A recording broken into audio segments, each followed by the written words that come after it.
Welcome to the latest edition of the Cranky Curmudgeon's Corner.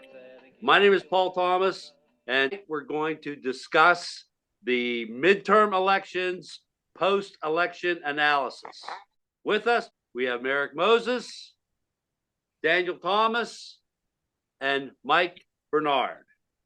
The Wednesday after the election, I spoke with my brother, who assessed that it was neither a blue wave nor a red wave, but more like a blue wall where the voters nationally prevented the nation from becoming an authoritarian state, at least this election cycle.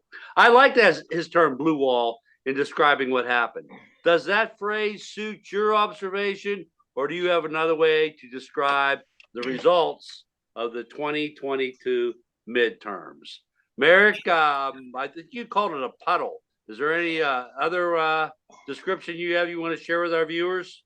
Yeah, I have three. So there's Trump's Rubicon, then there's Sleepy Joe's Revenge, and then there's The Youth Strikes Back. Because I think that the powers that be in the Republican Party are tired of showing up after three election cycles with egg on their face, and they know that it is Mr. Trump. So they have to figure out a way to get Mr. Trump out of there. And so now that they are seemingly drifting the way of uh, Ron DeSantis. But we'll see what happens. And Sleepy Joe, he just sat back and watched it all go down and then smiled about it the next day. I'm not mad at Joe Biden. Granted, do I think he should run for re-election again? I have my doubts about that, but I will say in this moment he ended up being right. Was the one out, and he thanked the last category of people that I brought up was the youth vote. The youth vote was very important this turnaround. I mean, it got so bad that the Republicans are now blaming young single women for their defeat instead of looking in the mirror and saying, well, we had no policy prescriptions and we ran a bunch of idiots. Okay, good points, Merrick made. Dan, how would you describe the results of this particular midterm? Well, not as bad as it could have been. Blue wall was how we described Pennsylvania, Wisconsin, and Michigan until Hillary Clinton failed to win those states. So I'm not sure if we can repurpose the term for something else that's good again. But I will say, in particular, I am very sick of the victory lap that Democrats are taking now when we haven't won the House yet and probably are going to lose it.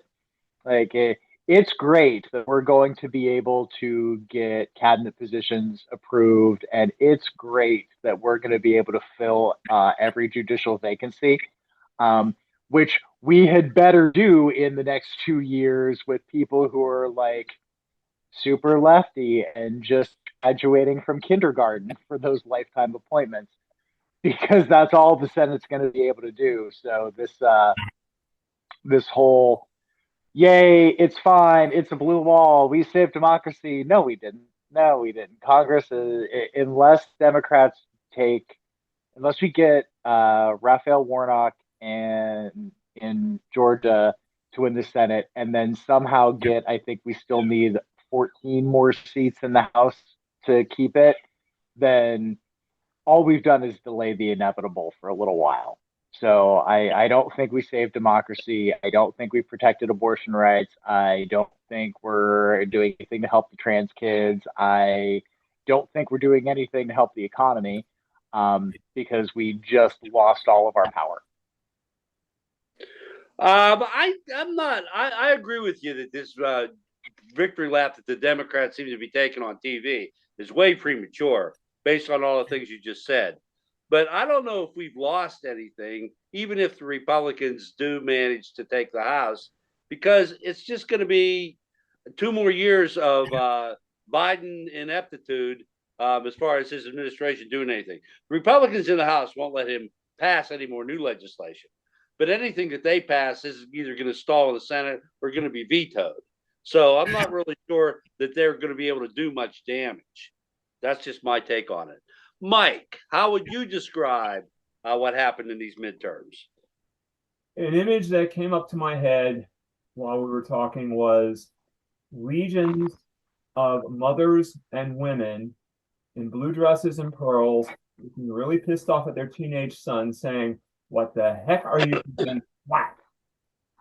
That's kind of what I'm thinking, and it's sort of like, so maybe not a wall, but people taking individual power to beat back a big threat. A big threat meaning the potential election deniers getting in there and messing up elections in the future. Um, you know, Making known their feelings on what decisions have been made recently on, like abortion and women's health care, among other things, where abortion and women's health care ended up being a larger proportion of concern than what was touted in the media recently. So they've been saying recently that, well, no, it was a bigger issue than we thought. Yes, inflation, but hey, women's choice. Yeah, but why were you going to smack the teenage sons, or why were the mothers and the daughters? I'm sorry, I wasn't clear on that. Thank you. The teenage sons are the guys wearing red, trying to take over. Oh, okay.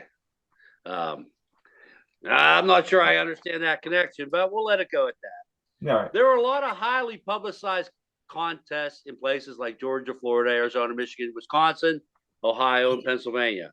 Of all these races heavily covered by the media, which result do you consider most indicative of the direction this country is headed? Cite two that you consider most significant, the scariest and the one you feel is most optimistic. Before I send this to the panel, I thought about this after the election, and the thing that made me most upset was not just one particular election, but a number of elections. And I'm going to cite them right now. Ron Johnson beating Mandela Barnes, Ted Budd beating Sharon Beasley, Kemp beating Stacey Abrams, Val Demings losing to Marco Rubio. Did anybody see the pattern that I've just described here in these high-profile elections? Men beating women? No. Whites beating blacks. Not only that, the party itself did not invest the money required in any of those races that you just mentioned to really make a dent. Val Demings should have beaten Marco Rubio. She has the chops and the leadership, but they did not make the investment. They ceded those seats to the Republicans, if you ask me about it. Mandela Barnes too, Merrick? Oh, absolutely. I think Mandela Barnes had a great chance of winning. But also in regard to that, and I'm also looking at Warnock. They tell the candidates don't go for the juggler. And when we look at Fetterman, Shapiro, I call the lovely lady trifecta in Michigan, they all took it to their opponents. They didn't play no games, and you see they won. Mm-hmm. And I think that the Democrats play nice while Trump and the maggots roll around in the mud. And I'm not saying we need to roll around in the mud, but maybe we need to take a hose to uncover the mud. You see what I'm saying? Because you can't play nice with these people. That yeah, game but is Val Demings didn't play nice with Marco Rubio. I don't know if you saw that debate. She was brutal to him. Yeah, but they didn't make the investment. Mm-hmm. The National Party did not make the investment. So it was more than that than playing nice. Exactly. And there's some good commentary on Florida politics in which people are excoriating the state Democratic chair for what they felt like he just bungled the whole state, the elections throughout the state. They think he needs to go, and he said, "I'm not resigning." So that's another story for a different time. Yeah, well, Florida is a huge mess down there as far as Democrats. Okay, Merrick, I'm gonna let you go ahead, stay with you, so you can give me your two particular races you feel most pessimistic about and then most optimistic about. The races that I thought were really optimistic were, like I said, the lovely lady trifecta in Michigan, Whitmer, Nessel, and Benson. Those ladies knocked it out of the park. They didn't play any games. They took no prisoners, and they made a lot of sense. And they appealed to a great demographic base that they had. And honestly, it didn't help the Michigan Republican Party for folks for their own private militias to run up in the state house with guns because of mass. That didn't help anything at all for them. In addition to that, let mhm. me break in here. They also rode the tails of the constitutional referendum with the abortion issue. Yes, and they put it in their face. And I do remember the Whitmer Tudor Dixon debate, and Whitmer kind of just she hit her like Ali and Frazier. It was out for the count, and Tudor tried to get away, but she couldn't get away because she already put her foot in her mouth like 10 months ago. But then on to PA, Shapiro and Fetterman. These gentlemen did a great job. They did what they were supposed to do. Even in Fetterman's health issues, he came out swinging. And also too, Dr. Oz, who is clearly not a politician, just literally gave him stuff to hit him over the head with it. I loved it. Like when you have Snooki doing a campaign commercial for you from New Jersey, and then you have Steven Tyler, the game is over. He should have quit then. The game was over. I was like, it's done. It's done. The ones that I'm most afraid about is I am disgusted with Georgia. I understand why Herschel is as close as he is to Warnock. One, because Warnock, he's trying to give the Dr. King facade and be all civilized, while he is literally wrestling let's say a greased pig. You can't do that. You can't do that.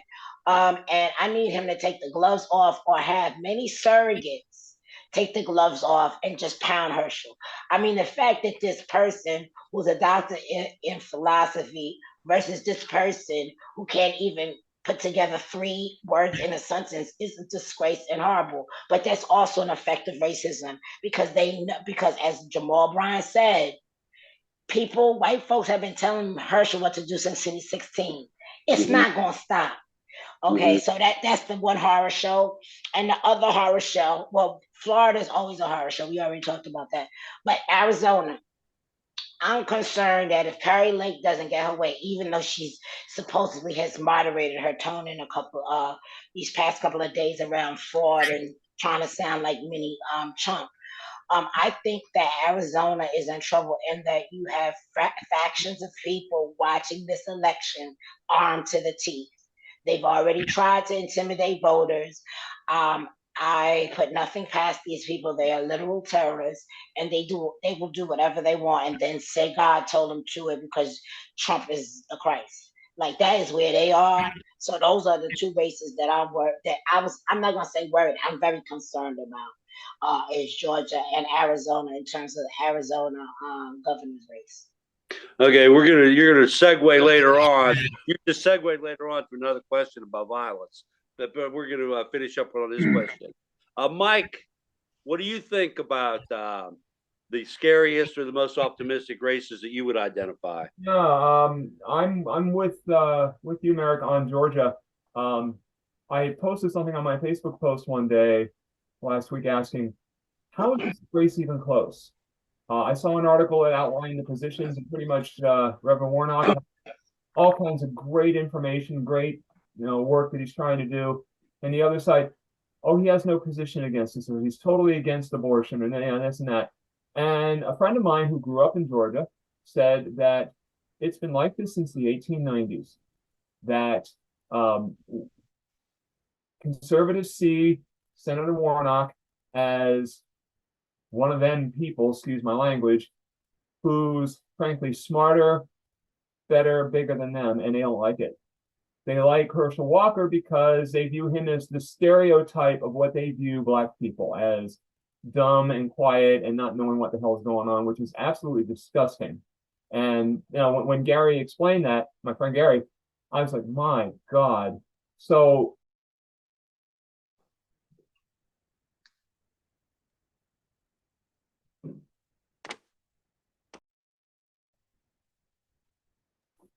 Okay, there we go. So, he encapsulated it in the paragraph. He's like, wow, okay. Um, I hear that about Arizona too. I'm a little concerned about that. I am concerned more about Florida. And just the way their governor is acting.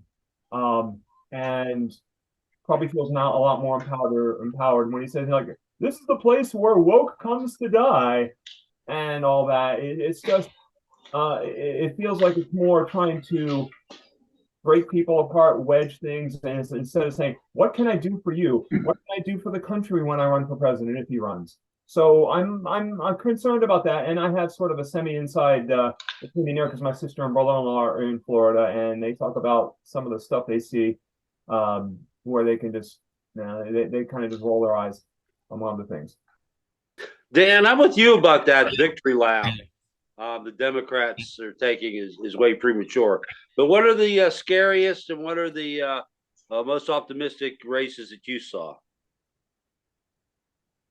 Um, the most optimistic I want to say is got to be Fetterman versus Oz, and that spills over into the Georgia runoff because we had a dedicated civil servant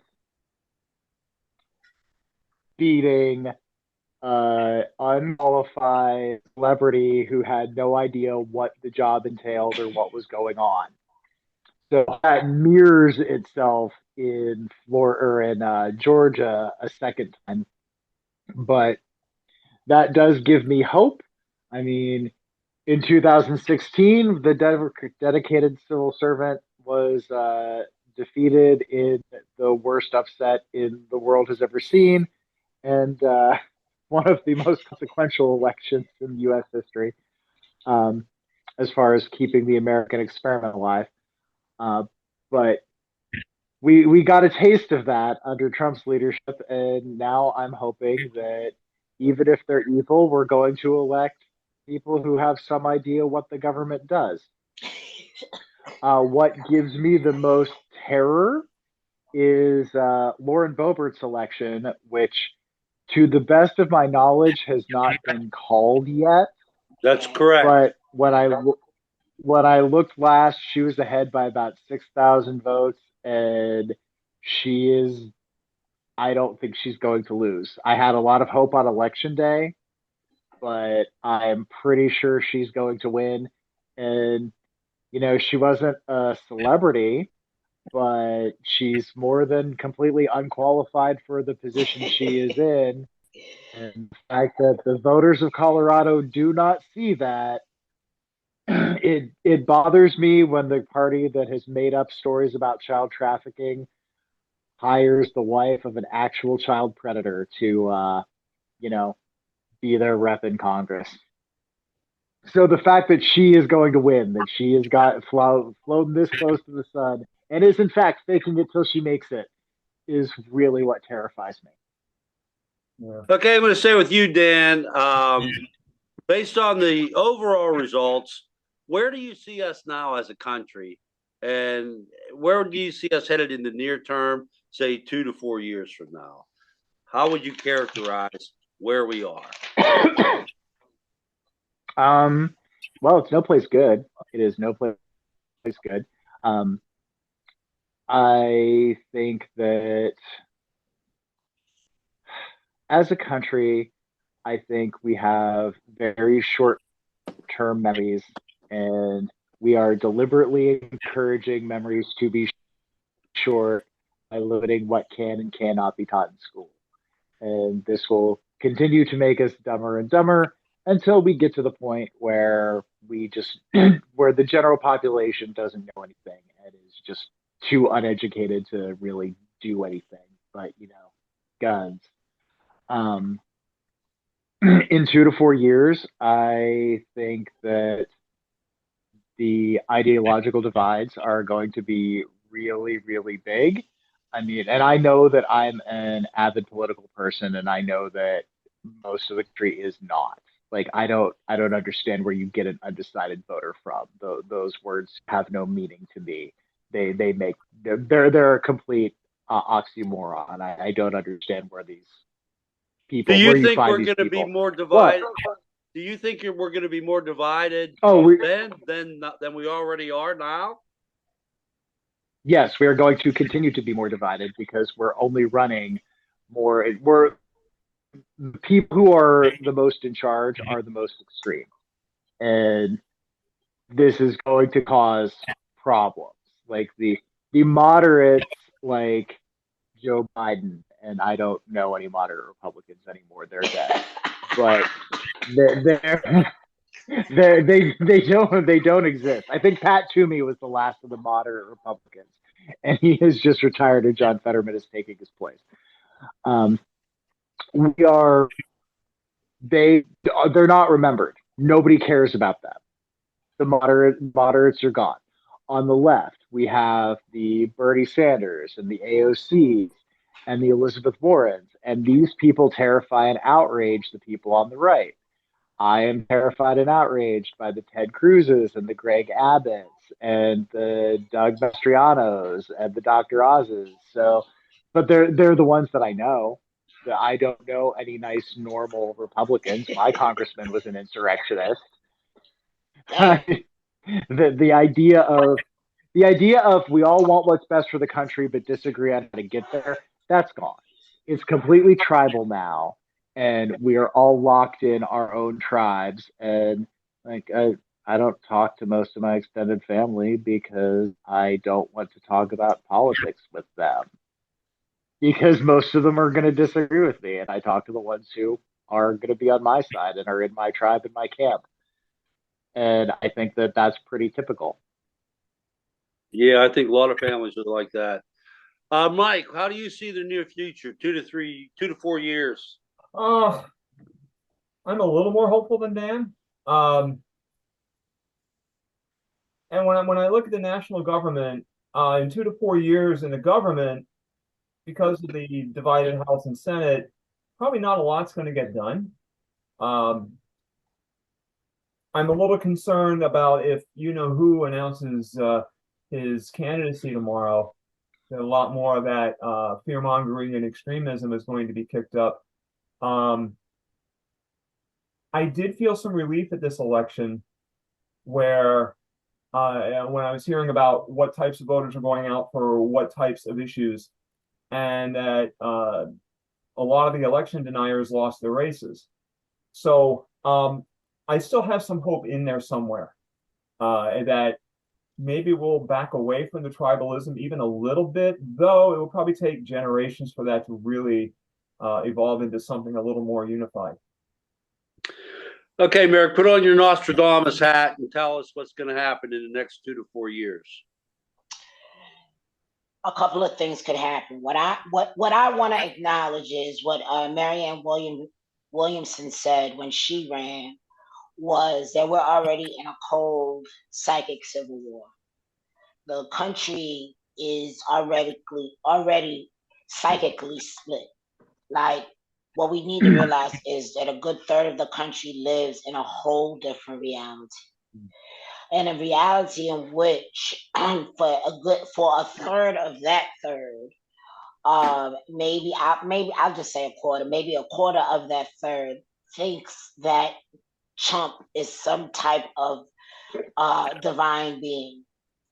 So, as a practicing Christian, as someone who is looking at this at these movements from a lens of faith, we in a world of trouble because these people are crazy. They believe that God is telling them this is the end times, and they supposed to be ushering in the messianic age, in which Trump is the Messiah. It is actually a book where they posit through all types of weird biblical gymnastics that Trump is the Messiah of America. I'm not lying. And so when I look at this, to me, I'm glad I have my passport because these people are crazy, and they have a messianic zeal to enforce their brand of white supremacist Christian fascism. So it may not look like an all-out war, but it may look like a couple of Timothy McVeighs. It may look like more synagogue shootings or burning down of black houses of worship. It may look like random people like God rest Ahmaud Arbery or Sandra Bland. They just minding their business and here they go. You know, these are the things that I look at. The scholastic terrorism that will eventually come from the mouth of Mr. Piglet. That's gonna happen. So I think that we really need to, in my head, what I'm doing is I am working with other clergy and trying to build more bridges.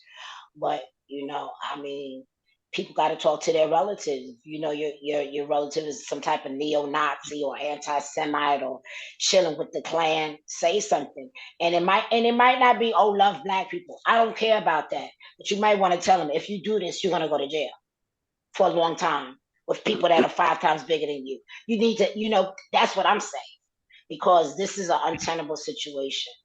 We can't have a whole third of the country living in a whole different reality at which they think some political dummy from New York is the Messiah and think that we're going to have a stable country. It's just not going to happen. But don't you think that they're deaf to any kind of logical proposition that you would put to them? I have relatives I can't talk to for that reason, as Dan pointed out. And I believe that the best strategy to approach that is to beat them in every future electric cycle. Just show them there's more of us than there are of them. And if they're going to continue to live in their bubble, then, I would agree with you, but I also want you to understand this. When people are in a cult, right? And things don't happen the way the cult master or whoever said it was going to happen, they create other mental constructions to explain the BS, right? So remember now, these people also think Trump is supposed to be reinstated. It's a November 14th, 2022. He's not reinstated. But there's a narrative why he's not being reinstated. You see what I'm saying? Or the people that think that Joe Biden has died and James Woods and Jim Carrey are playing Joe Biden innocent. Like, that's a thing. You see what I'm saying? But what I'm saying is this: if you can't, don't tell them to love nobody. Just tell them, please stay out of jail, because you will go to jail and you'll probably get hurt in jail. Scare them with the gangs. Do something, because I don't care how they see me. But my thing is, don't kill somebody in a church. Don't kill somebody in a synagogue because you believe that Trump is God. I can't do it, and this is where we are. You can't reason with them, but they run off of fear. Can't we turn that around and do something with it? If the Republicans are saying big black men are going to run in your house, that's one thing. But if you tell them, if you do this, big black bubble will run up in you in jail, that might be another thing. I'm serious, y'all, because this is crazy. Something needs to be done. These people are crazy. Well, the thing is, people can think whatever they want to think, whether it's delusional or not. But when you cross the line into violent behavior, that's when you go to jail. So, you still have the free speech, freedom of thought. Of course. But what you're talking about are people crossing the line into violence. Absolutely. That's when they need to be held accountable, go to jail. And give them a heads up, like, if you participate in these things that are going to do X, Y, and Z, you're going to go to jail. Well, like, you can say whatever you want. If you can say whatever you want, but if you're going to squad up with somebody to kidnap the governor of Michigan, you're going to get caught. That's what I'm talking about. Oh, yeah, absolutely. And those guys did go to jail. They did.